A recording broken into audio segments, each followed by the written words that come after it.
Céline Dion. My dream, to be international star. Could it happen again? Could Celine Dion happen again? I'm Thomas Leblanc, and Celine Understood is a 4-part series from CBC Podcasts and CBC News, where I piece together the surprising circumstances that helped manufacture Celine Dion, the pop icon. Celine Understood, available wherever you get your podcasts. Frequency Podcast Network. Stories that matter, podcasts that resonate.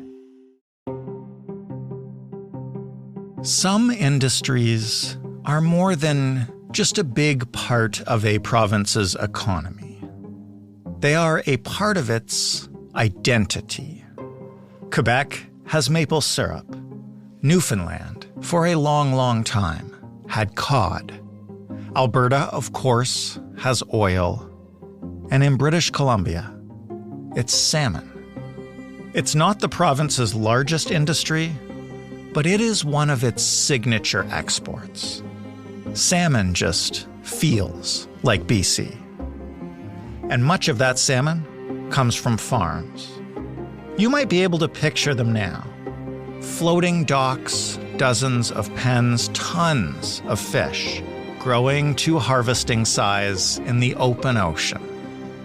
And, according to all sorts of advocates, and in recent years the government as well, causing all sorts of problems while they do that.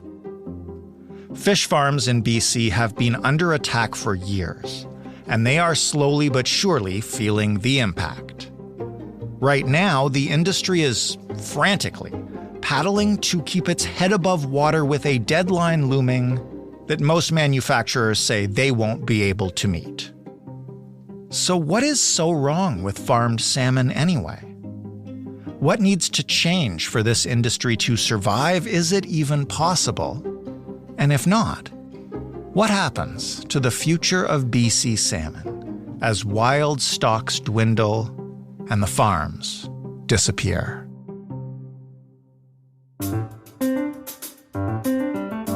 I'm Jordan Heath Rawlings. This is The Big Story.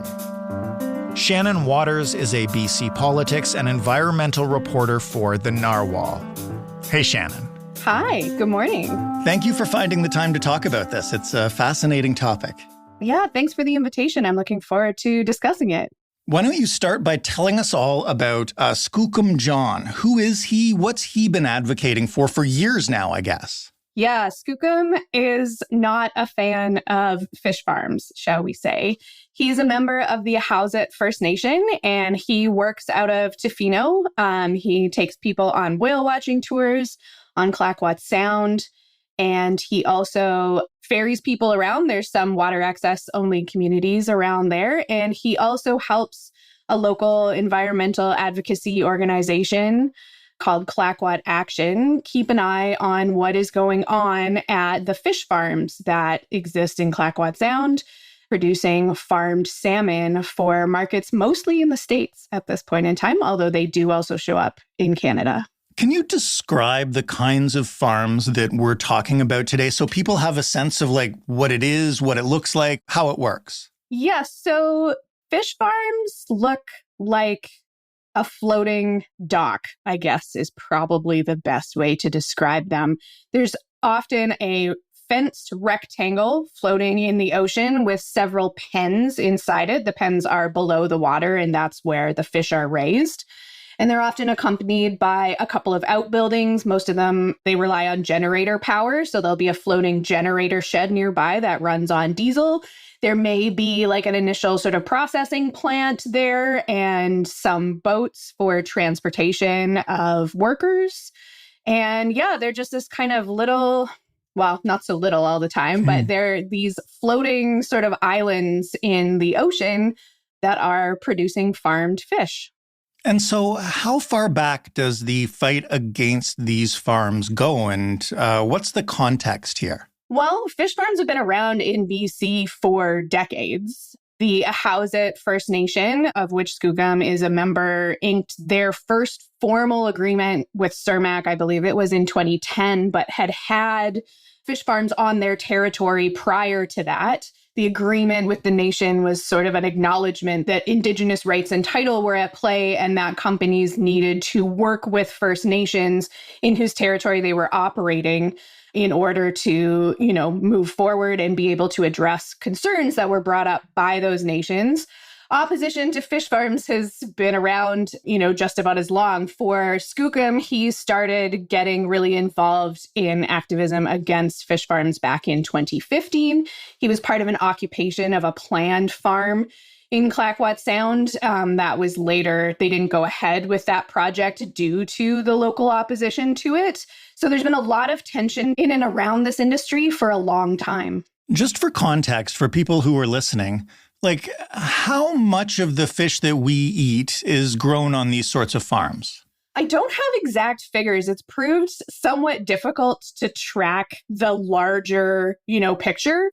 What I will say is that a lot of people see farmed salmon as the future and much more aquaculture, so farming of all kinds of species that live in the ocean and people like to eat, as an important food source for the world going forward. The United Nations has called for a large increase, I believe it's about 30%, in aquaculture, sustainable aquaculture across the world over the next decade or so.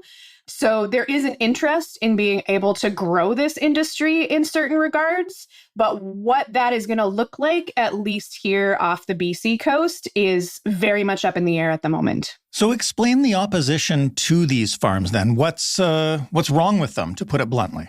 So people have concerns about these farms for a couple of different reasons. One of the main ones is their impact on wild salmon stocks, which have been struggling for decades for various reasons.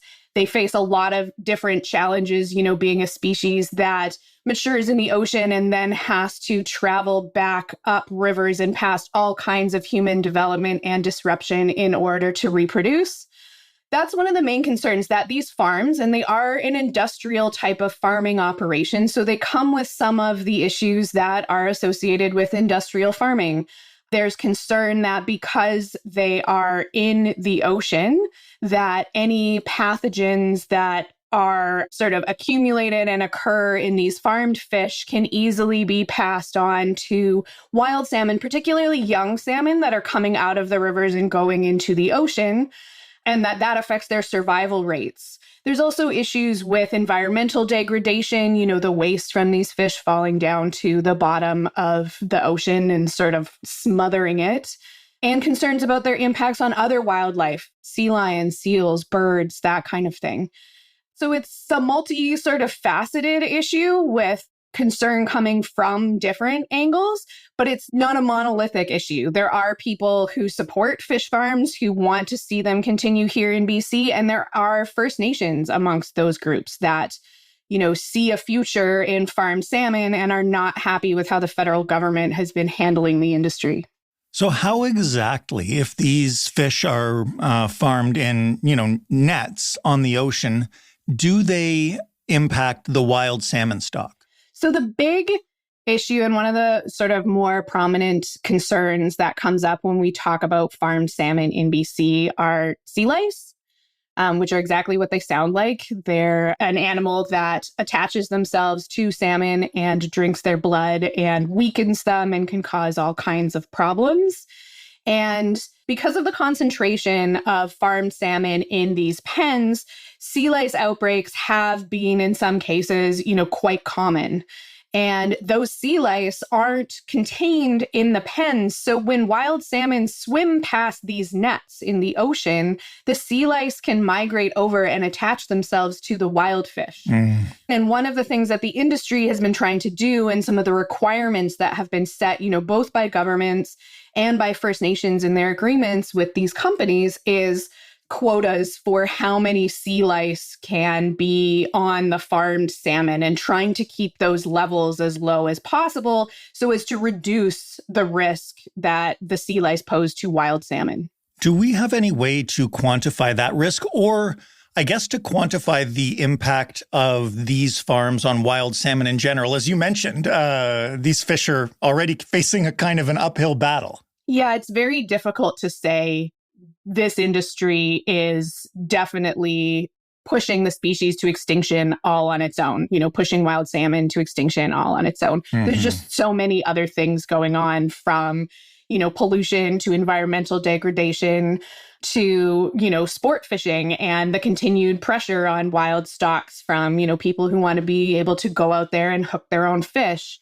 But there is a body of scientific evidence that there are negative impacts from the farms that are affecting wild salmon, and that in combination with these other factors, some of which are even more difficult to deal with, that having these farms operating in wild salmon habitat in the ocean is just not sustainable if we want to see wild salmon continuing to exist and hopefully to recover in some way.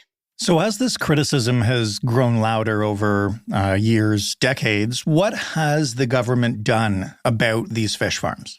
So fish farms in BC have been a hot topic for a long time. Right. I started covering provincial politics in 2017 and covered the BC NDP government's handling of phasing out open net pen farms in certain parts of the province. So the Broughton Archipelago and the Discovery Islands were two where they've shut down those farms as local First Nations called for that to happen. They didn't want these farms operating in their territory and had called for them to be shut down.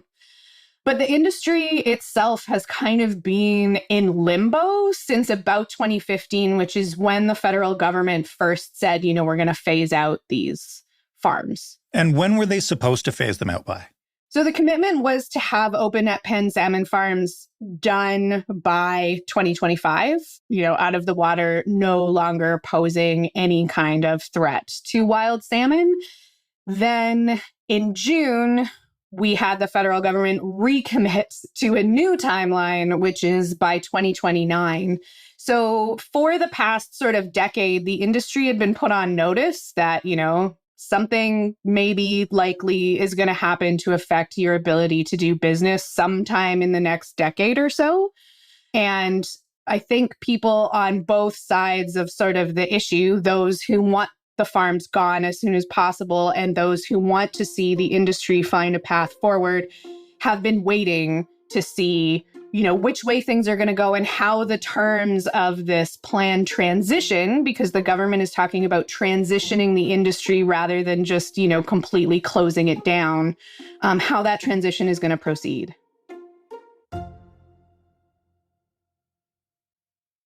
Does it matter how open net farming is done? Like, are there ways to protect against parasites? Does it matter what kind of salmon are raised there? Or is it just having these fish in an open pen in the ocean is kind of harmful by its nature? If you talk to people who are opposed to the industry, they will tell you that there's just no way to farm salmon in the ocean in a way that is sustainable and environmentally friendly. The industry contends that there are steps that can be taken and that there are steps that have been taken to reduce that impact. So one of the things that is happening or has happened in Clayoquot Sound recently is a trialing of a new kind of salmon farm. They call it a semi-closed containment system, and it is for juvenile salmon called smolts. So when they go into the ocean for the first time after being hatched, they are put in this semi-closed containment system, which was described to me as basically like a giant bag in the ocean. And it draws water from deeper in the water column than sea lice can survive. So it helps to keep the sea lice out. And then the containment system is also meant to reduce the exposure to wild salmon, the exposure that they have to sea lice. The trick with the semi-closed containment system is that fish can't grow to a marketable size in it. So they're only put in that system for the first year, and then they have to go into an open net pen to get big enough to sell. So it's not a solution to what the federal government is demanding, which is, closed containment systems, which they're not a mainstream part of the industry at this point in time. In other parts of the world, they are also looking at new technologies to reduce the impacts that farm salmon have on the environment. and especially like wild salmon stocks, but there isn't a closed containment system that's just ready to go for the industry to pick up and move to. What would a closed containment system look like? Are we talking about just moving everything basically onto land and building, warehouses for farmed salmon? That's one possibility and currently seems like the most likely one. At this point in time, we haven't seen specifics from the federal government about what they are going to require, what they mean by closed containment, and what sort of standards they're going to put in place for the industry when it comes to, acceptable impacts to wild salmon as a result of these farming operations. So land-based salmon farming has been tried, not particularly thoroughly in Canada. There have not been a lot of land-based farms here, and the ones that have existed are relatively small in scale compared to the open net pen farms. And the thing about raising, species that live in the water on land is you need these massive systems to, keep them alive, keep them healthy, and get them to a marketable size. You need a lot of water, you need a lot of power. It's going to be a very sort of resource intensive move and not a cheap one, which of course, when you're talking about a commodity that's being sold, that is something that is very much a live issue for the people producing that commodity. Assuming the government goes through this time with its 2029 deadline, what kind of impact would this have on local economies? And I ask this because there are a ton of these fisheries out there. I know my aunt and uncle used to own an open net salmon farm, and they've gotten out of the business because they could see this deadline coming and they were retirement age and et cetera. And that was a small farm compared to these ones. And it still employed like a ton of people on the island. And what do we know about, how many jobs are at stake or what the impact would be? Yes, it's a pretty bleak picture. I think there's a lot of concern in communities that do rely on these farms for employment, and they are often, fairly remote, small communities on the coast of Vancouver Island or smaller islands around it. So, maybe it's not a huge number of jobs. The Department of Fisheries and Oceans estimated that about 1,600 people were working in aquaculture in total in BC back in 2022. Those were the most current figures I could find. And that would include, other forms of aquaculture. So either raising other fish species, it could be an oyster farm, that includes sort of the whole of the aquaculture industry in the province. So it's a smaller number of people who are working at these farms, but because they're often located in these smaller communities, the impact for those communities could be very significant. It reminds me a bit of the logging industry here in BC, which has been in decline for decades and just continues to shed jobs. And government after government has come in and said, okay, we're going to do things differently. We're going to revive the industry. They spend money on things like technological advancements, but they also spend money on offering workers who lose their jobs, retraining to find a new career, or they might offer money to people who are near retirement age so that they can retire a little earlier than they would have planned.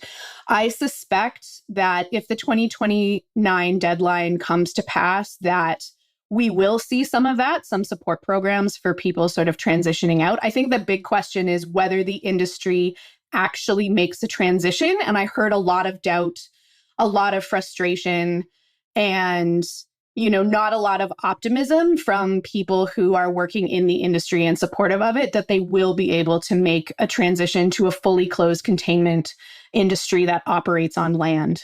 If it's so difficult to do that, and even people in the industry doubt that they can do it, and yet we have the UN and other organizations saying that farmed fish is the future and, we need to move to that and away from overfishing the oceans, how do you walk that line? Like, what does that look like and where's the middle ground?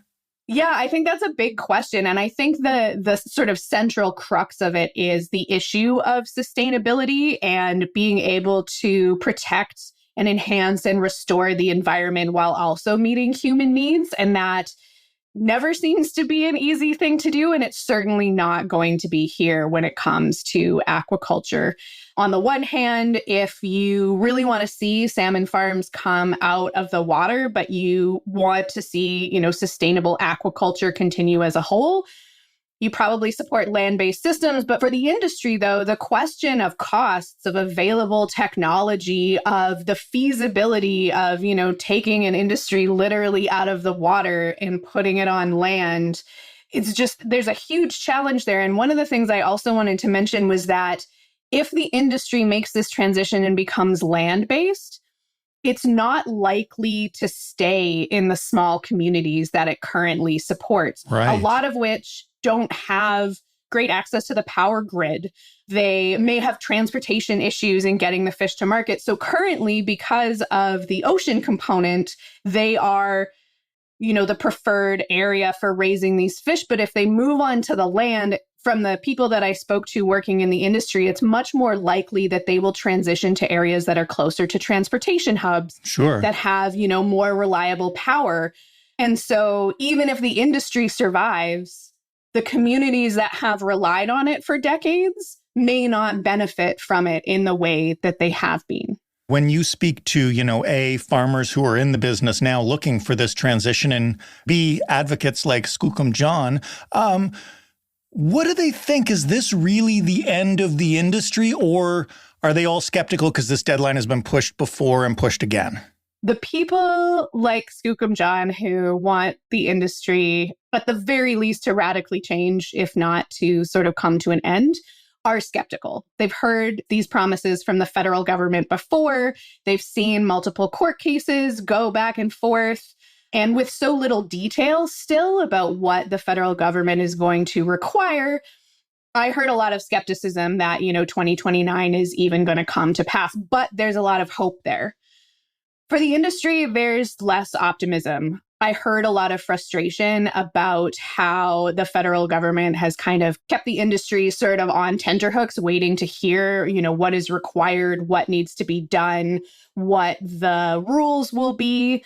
And there's a lot of, awareness around the technological challenges that the industry will face if it is forced to go to closed containment. So one of the people that I spoke to, who is a spokesperson in the industry, said that 2029 could very well spell the end of salmon farming in BC. But even if it does, fish farms aren't going away worldwide, and British Columbians will still eat farmed salmon, as will other Canadians. It will just be coming from other countries like, say, Chile.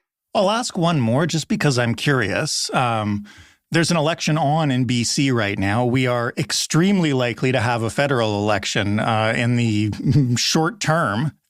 How might either of those impact this? So on the provincial side, I don't see a ton of effect there. On the federal side, though, everything could change. If we end up with a federal conservative government and they come in and say, no, we don't have any qualms about fish farms, they can stay, then we're sort of back to where we were, a decade ago. And I suspect we'll see some court challenges at that point from First Nations that are opposed to fish farms near their territories.